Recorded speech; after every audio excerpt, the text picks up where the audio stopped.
आप देखना शुरू कर दिए हैं एग्जाम टूर। आपसे बता दें, जो भी शिक्षक अभ्यर्थी, आज अतुल सर का बहुत सारा कॉन्फ्रेंस आप सुने होइएगा, लेकिन कुछ कुछ ऐसा बात है जहां पे आपको समझ में नहीं आया होगा। जैसा आप भी जानते होगा, वेटिंग लिस्ट के बारे में बताएं और सप्लीमेंट्री रिजल्ट के बारे में, दोनों में क्या अंतर बताएं और कितना पर सीट पर रिजल्ट आएगा, संपूर्ण जानकारी देंगे।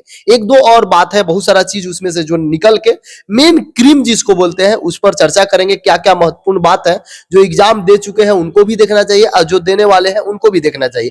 एनआईओएस से रिगार्डिंग भी जो जो बातें हुई, संपूर्ण पर जानकारी लेंगे। मेरे साथ निमेश शुक्ला सर है, सर से जानेंगे। सर, आपका स्वागत है exam tour. Thank you sir, आज प्रेस कॉन्फ्रेंस हुआ, मैं पटना में नहीं था, नहीं तो मैं भी जाता, लेकिन पटना से मैं बाहर था। थोड़ा सा क्या क्या हुआ सर, थोड़ा सा पहले इस पर बता दें। देखिए, प्रेस कॉन्फ्रेंस तो जनरल बातें हुई और कुछ बातें पर्टिकुलर है जिस पर हम लोग विश्लेषण करेंगे, लेकिन अभी चूंकि समय बहुत कम है तो विद्यार्थी से पहले ही हम गुजारिश करेंगे कि आप अपना फोकस करें रिवीजन पर, और जो हमने आपको दिया है सुपर गैस, उसको आप अब तक तो ले ही चुके होंगे, तो नहीं लिया है तो अपना आप बुक कर लें, ले लें। डिस्क्रिप्शन बॉक्स में हमने आपको उसका लिंक भी दिया है, तो आप अपनी तैयारी को पूर्णता पर ले, क्योंकि अब इन चीजों से बहुत ज्यादा कुछ बदलने वाला नहीं है। सबसे अधिक जो बदलाव आएगा वो आपकी तैयारी और उसकी संपूर्णता पर आएगा, जो कि 2-3 दिन में आपको दिख जाएगा। ठीक है, जिस तरीका से बताया गया सर, सेकेंड लिस्ट को लेकर ही पहले चर्चा करते हैं। क्या उम्मीद है, कब तक आ जाएगा? देखिए, आज के प्रेस कॉन्फ्रेंस की सबसे बड़ी बात भी यही थी कि सेकेंड लिस्ट जैसी जो चीज है ना, जिसको वेटिंग लिस्ट कहते हैं ना, उसको उन्होंने बड़ा डिनायल मोड में रखा। उन्होंने कहा कि supplementary result is something different from the waiting list and there is no provision of waiting list as such. Waiting list के लिए कोई प्रावधान बीपीएससी नहीं करता है। लेकिन सप्लीमेंट्री रिजल्ट, जैसे मान लीजिए आपने किसी कारण से दिया और उसमें अनर्हता आ गई या कोई दोष आ गया, तो वैसे रिजल्ट के बदले रिजल्ट दिया जाएगा।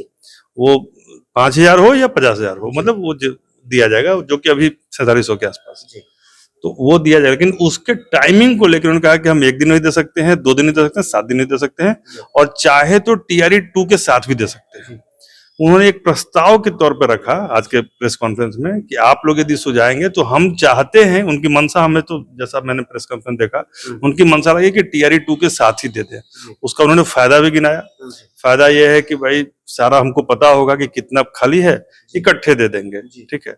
लेकिन इसके नुकसान स्टूडेंट पार्ट पर है, क्योंकि स्टूडेंट के लिए आप जब सर्विस में जाएंगे तो 1 दिन 2 दिन का भी वैल्यू होता है।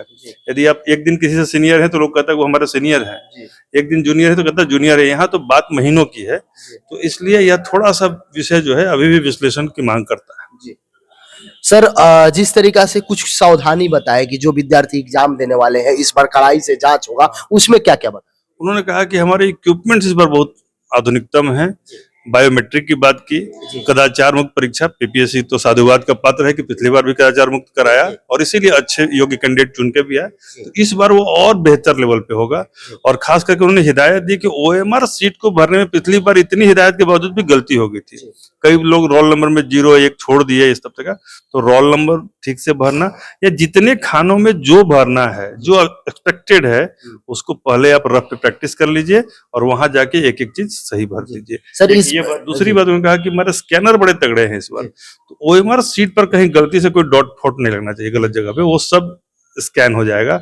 आपको यदि कुछ रफ करना है तो स्पेस प्रोवाइडेड है, उस पे कीजिए। जी, ये बोले। अगर कोई भी विद्यार्थी एक पेन का नोक भी डालता है तो उससे कैंसिलेशन के चांसेस हैं। सर, और क्या क्या बताया कुछ?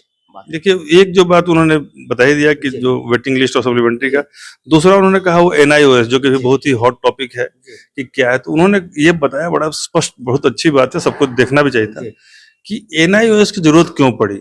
चूंकि अचानक से नियम आया कि भाई शिक्षक आएंगे, राइट टू एजुकेशन एक सबके लिए हो गया, तो शिक्षकों की जरूरत ज्यादा हुई, और जो पहले से शिक्षक थे उनकी योग्यता पर भी कहा गया कि नहीं, हमें एजुकेशन तो देना ही है, सुप्रीम कोर्ट डायरेक्शन था, लेकिन क्वालिटी भी देना है। तो क्वालिटी के लिए कहा कि भाई इन्हें कुछ एक प्रशिक्षण दिया जाए। तो इसलिए फॉर द टाइम बिंग उन टीचरों के लिए जो जॉब में थे उनके लिए व्यवस्था की गई। बाद में इसको जनरलाइजेशन में लाया गया, नहीं, अब उसको कहा गया कि नहीं, ये पर्टिकुलर डेट है 10/8/17, उसके बाद ये जनरलाइजेशन में नहीं रहेगा, उसके पहले वालों पर अप्लीकेबल होगा। वो प्राइवेट हो, सरकारी हो, सभी के लिए। जी, सबके लिए। सर जिस तरीका से उन्होंने बता रहे हैं कि जो हमने रिजल्ट दिया उस पर जो फाइनल जिनको नियुक्ति पत्र दिया उसमें से जो खाली रहा सीट उस पर देंगे। क्या सर इसका ये सप्लीमेंट्री रिजल्ट का ये प्रावधान नहीं होता है कि मान लीजिए जो मैं रिजल्ट घोषित कर दिया उसमें से 10,000 15,000 विद्यार्थी ज्वाइन नहीं किए उस पर सप्लीमेंट्री रिजल्ट नहीं आ सकता?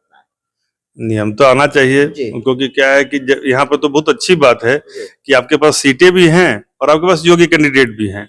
तो जब मुंह और पूछ दोनों है तो इसमें क्या दिक्कत है? ये तो होना चाहिए और हमको तो बहुत बड़ी मांग भी नहीं है, होना चाहिए, विचार करना चाहिए आयोग को इस पर। अभ्यर्थी को क्या संदेश दीजिएगा जो भी शिक्षक अभ्यर्थी है आपको देख रहे हैं? देखिए, संस्कृत में कहावत है कि तावत भयाद विभेति यावत भयम नागतः आगतम तु भयम दृष्ट्वा नरः कुर्याद यथोचितम।